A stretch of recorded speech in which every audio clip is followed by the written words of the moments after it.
আসসালামু আলাইকুম। দেশ এবং দেশের বাইরে যে যেখান থেকে শুনছেন সবাইকে স্পোর্টস বাংলা আপডেট চ্যানেল থেকে জানাচ্ছি শুভেচ্ছা।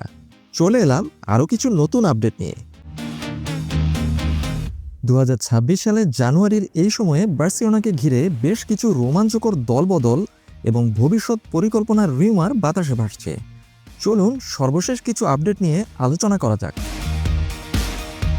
বর্তমানে বার্সেলোনার মূল লক্ষ্যগুলোর একটি হচ্ছে রবার্ট লেভানডোভস্কির একজন যোগ্য এবং দীর্ঘমেয়াদী উত্তরসূরি খুঁজে বের করা। এই দৌড়ে নতুন করে দুটো নাম যোগ হয়েছে। একজন হচ্ছেন শক্তিশালী দুসান ব্লাহোভিচ এবং অপরজন হচ্ছেন দীর্ঘদেহী ফিজনিক আসলানি। চলুন দুসান ব্লাহোভিচের সর্বশেষ আপডেট জেনে নেই। সার্বিয়ান স্ট্রাইকার দুসান ব্লাহোভিচ বর্তমানে দলবদলের বাজারে অন্যতম আকর্ষণীয় নাম।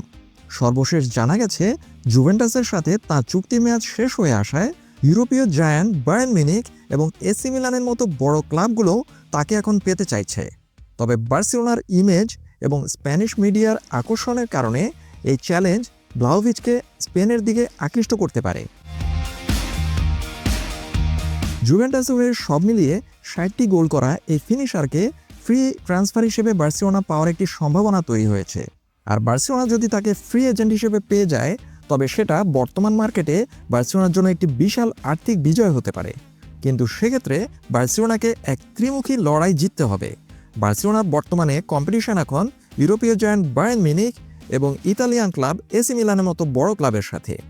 এই ত্রিমুখী লড়াই জিতে বার্সেলোনা যদি দুসান ব্লাহোভিচকে সাইনিং করাতে পারে তবে সেটা বার্সা ভক্তদের জন্য হবে এক বিশাল সুখবর। বুন্দেসলিগার উদীয়মান তারকা ফিজনিক আসলানি। হফেনহেইমের 23 বছর বয়সী কসোভোর স্ট্রাইকার ফিজনিক আসলানিকে নিয়ে গুঞ্জন আরও জোরালো হয়েছে। গত শনিবার কাতালান ডার্বিতে স্টেডিয়ামের গ্যালারিতে তার উপস্থিতি দেখা গেছে এবং কিছুদিন আগেই বার্সেলোনার প্রাক্তন কোচ জাভি হার্নান্দেজের সাথে তার সাক্ষাতের ছবি সেই জল্পনা কল্পনাকে আরও উস্কে দিয়েছে। কাতারে জাভি হার্নান্দেজের সাথে ফিজনিক আসলানি দেখা করেছিলেন এবং সেই ছবি তিনি ইনস্টাগ্রাম স্টোরিতে শেয়ারও করেছিলেন। 1.9 মিটার উচ্চতার এই দীর্ঘকায় স্ট্রাইকার চলতি বুন্দেসলিগা মৌসুমে 15 ম্যাচে 6টি গোল করে সকলের নজর কেড়েছেন। তার রিলিজ ক্লজ বর্তমানে মাত্র 25 থেকে 30 মিলিয়ন ইউরো, যা বার্সার জন্য সাশ্রয়ী একটি বিকল্প হতে পারে।